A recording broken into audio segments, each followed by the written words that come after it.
Bismillahirrahmanirrahim. Assalamualaikum warahmatullahi wabarakatuh. Perkenalkan, kami peserta Latsar kelompok 4 Angkatan 5 Kabupaten Mamuju akan memaparkan tentang nilai-nilai akuntabilitas. Perkenalkan, saya Aida Wahyuni. Di sini saya akan memaparkan apa sih akuntabilitas itu. Akuntabilitas adalah suatu bentuk kewajiban tanggung jawab yang harus dicapai. Akuntabilitas merajuk pada setiap individu, kelompok, atau institusi untuk memenuhi tanggung jawab yang menjadi amanahnya. Adapun indikator nilai akuntabilitas ada 9, yaitu kepemimpinan, transparansi, integritas, tanggung jawab, keadilan, kepercayaan, keseimbangan, kejelasan, dan konsistensi. Sebagai ASN yang akuntabel, kita harus memiliki nilai-nilai akuntabilitas. Langkah-langkah yang harus dilakukan dalam menciptakan akuntabilitas yaitu 1. Menentukan tujuan yang ingin dicapai dan tanggung jawab yang harus dilakukan. Yang kedua, melakukan perencanaan atas apa yang perlu dilakukan untuk mencapai tujuan. Yang ketiga, melakukan implementasi dan memantau kemajuan yang sudah dicapai.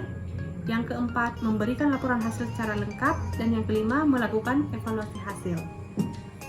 Sekian dari saya. Assalamualaikum warahmatullahi wabarakatuh.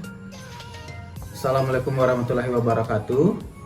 Saya Ikadek Dharma, peserta Latsar CPNS Dinas Tanaman Pangan, Hortikultura dan Peternakan Kabupaten Mamuju, gelombang 2 Angkatan 5. Akuntabilitas itu adalah kewajiban untuk memenuhi tanggung jawab yang menjadi amanah kita. Jadi, seorang PNS dapat dikatakan akuntabel apabila mampu mengatasi masalah-masalah seperti permasalahan dalam transparansi dan akses informasi, kemudian penyalahgunaan kewenangan, kemudian penggunaan sumber daya milik negara, dan masalah konflik kepentingan. Dalam hal ini, artinya itu kita dikatakan akuntabel apabila kita mampu mengambil pilihan yang tepat ketika terjadi konflik kepentingan, tidak terlibat dalam politik praktis, melayani warga secara adil, serta konsisten dalam menjalankan tugas dan fungsi kita sebagai seorang ASN. Sekian, terima kasih. Assalamualaikum warahmatullahi wabarakatuh. Saya Ika Indrani akan menjelaskan mengenai akuntabilitas publik.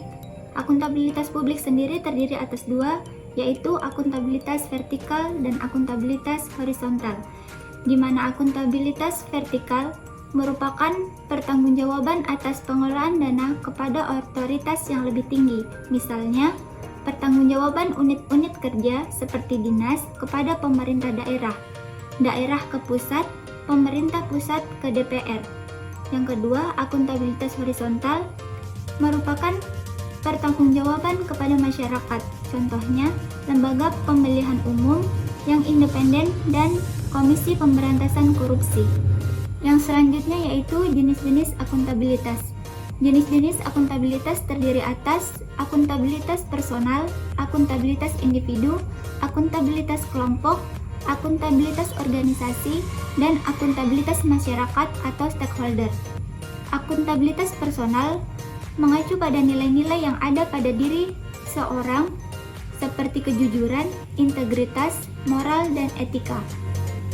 Akuntabilitas individu mengacu pada hubungan antara individu dan lingkungan kerjanya. Akuntabilitas kelompok mengacu pada semangat kerjasama yang tinggi antar berbagai kelompok yang ada dalam institusi. Akuntabilitas organisasi mengacu pada hasil pelaporan kinerja yang telah tercapai, dan yang terakhir yaitu akuntabilitas stakeholder mengacu pada tanggung jawab organisasi pemerintah untuk mewujudkan pelayanan yang adil. Jenis-jenis akuntabilitas: yang pertama, akuntabilitas profesional; yang kedua, akuntabilitas prosedural; yang ketiga, akuntabilitas perundangan; yang keempat, akuntabilitas administrasi; yang kelima, akuntabilitas moral; yang keenam, akuntabilitas sosial budaya; dan yang terakhir, akuntabilitas Tuhan Yang Maha Esa. Sekian dari saya, terima kasih. Assalamualaikum warahmatullahi wabarakatuh. Saya Hairudin akan memaparkan tentang penerapan akuntabilitas di unit kerja. Nah, kami sebagai penyuluh pertanian tentunya sangat membutuhkan penerapan akuntabilitas dalam melaksanakan tugas sebagai penyuluh pertanian. Nah, ini semata-mata untuk memastikan bahwa tanggung jawab yang kita lakukan, terapkan di lapangan betul-betul sesuai dengan aturan yang berlaku. Dalam hal penerapannya di lapangan, ASN mampu merencanakan, mengorganisir, melaksanakan, mengontrol, dan mengevaluasi seluruh rangkaian kegiatan penyuluhan pertanian yang kita adakan dan memastikan bahwa program penyuluhan tersebut betul-betul dapat dirasakan oleh publik, dalam hal ini oleh para petani.